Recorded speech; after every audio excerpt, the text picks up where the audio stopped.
tous et bienvenue dans un nouveau tutoriel sur notre chaîne Apprendre ici. Dans cette vidéo, je vais vous montrer comment installer le SQL Server 2008. Tout d'abord, c'est quoi le SQL Server? Alors, c'est un SGBD, c'est-à-dire un système de gestion de bases de données qui va vous permettre de créer et de gérer vos bases de données d'une manière très professionnelle et très efficace. Mais avant de commencer l'installation de ce SGBD, il faut tout d'abord activer les services IIS dans votre PC. Les services IIS, ce sont les Information Internet Service, c'est tout ce qui est en rapport avec le FTP, etc. Alors, où allez-vous trouver ces services? Alors, vous allez dans le panneau de configuration dans votre PC. Vous cliquez sur ici désinstaller un programme et à gauche il y a activer ou désactiver des fonctionnalités Windows. Vous cliquez dessus. Alors ici, vous allez trouver une petite fenêtre qui comporte plein de petites fonctionnalités Windows. Alors vous allez chercher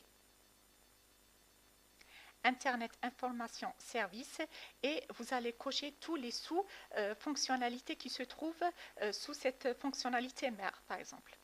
Alors vous cliquez sur le plus et etc. Vous allez cliquer sur toutes les fonctionnalités qui se trouvent dans le IIS.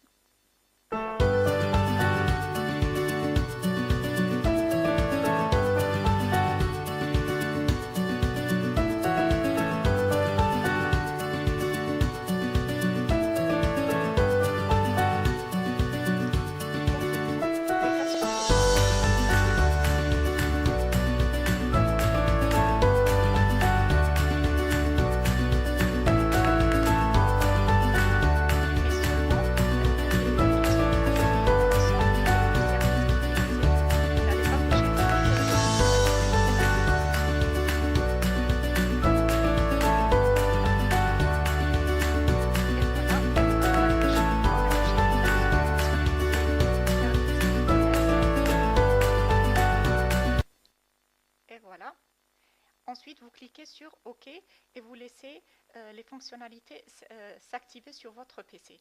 Alors, sous Windows 7, vous allez les trouver sous le nom direct des services IIS. Comme ça, vous allez trouver service IIS et vous cochez toutes les sous-cases qui se trouvent dessus. Mais sous Windows 8 et sous Windows 10, vous allez les trouver comme nous les avons vus précédemment. Et vous laissez les fonctionnalités s'activer. Ça peut prendre 2 à 3 minutes. Après que les fonctionnalités seront activées sur votre PC, ils vont vous demander de redémarrer votre ordinateur. Alors vous cliquez sur redémarrer maintenant et vous redémarrez votre PC. Alors une fois que vous avez redémarré votre ordinateur, vous pourrez par la suite commencer à installer votre SQL Server. Alors on clique sur le Setup.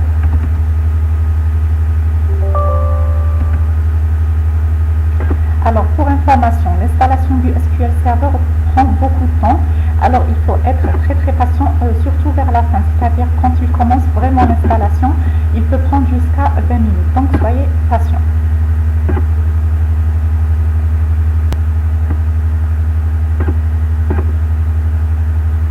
Alors, dans cette petite fenêtre, vous allez dans Installation, puis vous cliquez sur Nouvelle installation autonome SQL Server.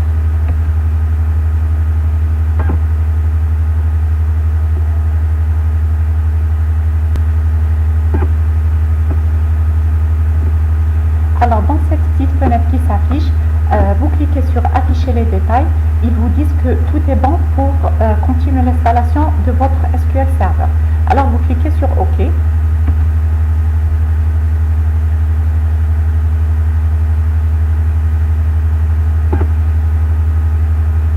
Alors, ici, ils vous disent qu'il y a la clé du produit. Vous cliquez sur Suivant. Ici, vous cliquez sur J'accepte les termes du contrat de licence.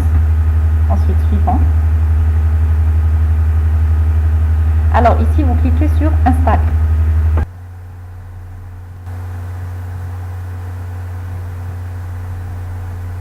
Alors, ici, comme vous pouvez le voir, il y a un petit panneau jaune à côté du pare-feu Windows. C'est-à-dire qu'il faut que vous désactivez votre pare-feu Windows. Alors, ça dépend de ce que vous avez comme antivirus, parce que le parfait Windows, parfois, vous le désactivez à partir de votre antivirus. Alors pour moi, je n'ai pas encore activé mon antivirus, alors je vais le désactiver depuis mon panneau de configuration. Suivez-moi. Panneau de configuration. Système et sécurité, parfait Windows. Et je clique sur activer ou désactiver le pare-feu et je coche désactiver le pare-feu puis sur OK. Et voilà, mon pare-feu est désactivé. Ensuite, je retourne dans mon installation et je clique sur réexécuter. Alors ici, ils me disent que maintenant tout est bon, mon pare-feu est désactivé et je peux continuer l'installation du SQL Server. Je clique sur suivant, mais avant, il faut que je vous dise quelque chose. À la fin, une fois que vous aurez installé votre SQL Server et qu'il marche et tout est bien, à ce moment, vous pourrez réactiver votre pare-feu Windows. Vous cliquez ensuite sur suivant. Ensuite ici, vous devez cocher toutes les cases. Vous cliquez alors sur sélectionner tout. Et toutes les cases sont cochées d'un coup. Ensuite, vous cliquez sur suivant.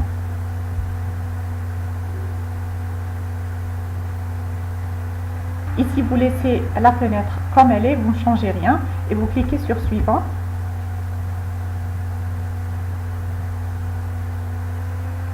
Suivant aussi. Alors ici, dans le nom du compte que vous voyez, alors vous cliquez sur la liste déroulante et vous choisissez autorité NT-Système. Ici aussi, autorité NT-Système, la même chose ici et la même chose ici. Comme vous pouvez le voir, alors les mots de passe sont automatiquement cryptés, c'est-à-dire que vous ne pouvez pas faire quelque chose ici. Et ici, sur le SQL Server Browser, vous cliquez sur automatique et vous continuez par suivant. Alors ici, c'est aussi une étape importante. Alors vous choisissez le mode mix, c'est-à-dire que quand vous allez vous connecter à votre SQL Server, vous allez choisir un mot de passe. Vous allez vous connecter avec un mot de passe. Alors ici, vous entrez un mot de passe comme vous voulez.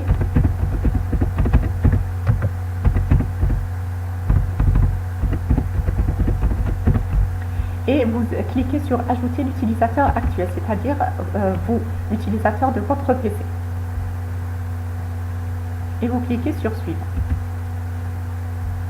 Toujours vous cliquez sur ajouter l'utilisateur actuel aussi. Encore suivant. Alors ici, vous laissez installer la configuration par défaut en mode natif et vous cliquez sur suivant. Suivant. Alors afficher les détails, tout est bon pour lancer l'installation de votre SQL Server et vous cliquez sur suivant. Alors là, ils vous disent de commencer l'installation. Vous cliquez sur installer et l'installation de votre SQL Server commence. Alors dans cette étape, cela peut prendre environ 15 à 20 minutes à peu près. Alors vous pouvez le laisser et faire autre chose, mais il prend un bout de temps. Donc l'installation commence à ce niveau-là. Cela peut prendre par exemple 15 à 20 minutes comme je vous l'ai dit et nous on se retrouve à la fin de l'installation. Alors l'installation du SQL Server 2008 s'est installée, c'est terminé avec succès.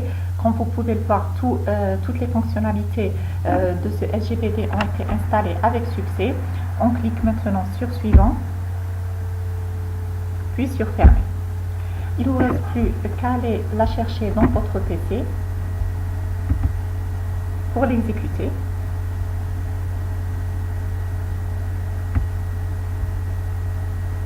Microsoft SQL Server 2008. Et vous cliquez sur le SQL Server Management Studio. C'est avec ça que vous allez gérer vos bases de données.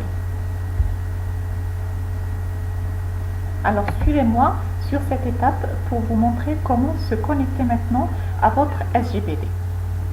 Dans le nom du serveur, vous allez chercher le nom de votre PC. Alors suivez-moi, vous cliquez sur cette liste déroulante, parcourir. Ensuite, vous cliquez sur ce plus de intégration service et vous cliquez sur le nom de votre PC. Vous cliquez sur OK Alors ici, il vous refait le défaut d'intégration service. Alors vous recliquez sur moteur de base de données, le nom de votre ordinateur reste ici et vous cliquez sur authentification SQL Server. Alors ici dans le connexion, vous entrez SA. Rappelez-vous très bien de cette commande, vous entrez SA, puis vous entrez le mot de passe que vous avez saisi lors de l'installation de votre SQL Server. Et il est préférable que vous cliquez sur mémoriser le mot de passe pour que pas chaque fois vous le retapez, etc. Vous cliquez sur mémoriser et la prochaine fois vous vous connectez automatiquement. Et vous cliquez sur se connecter. Et voilà, vous êtes connecté à votre SGBD, tout fonctionne très bien, il n'y a pas d'erreur parce que généralement il y a plusieurs erreurs quand vous ne faites pas une étape correctement dans l'installation de votre SQL, une erreur survient ou bien lors de l'installation ou bien lorsque vous exécutez le logiciel, mais comme nous avons suivi toutes les étapes une à une, nous avons bien installé notre SQL dans notre PC et il a été très bien exécuté. Alors ici, vous pouvez naviguer très facilement dans votre SGBD sans avoir d'erreur. Et dans une prochaine vidéo, je vais vous montrer comment créer une base de données, comment la modifier, etc. Et je vais vous montrer quelques petites astuces qui vont vous faciliter la manipulation de ce SQL Server. J'espère que cette vidéo vous aura plu. On se retrouve très prochainement pour d'autres vidéos. Bye bye.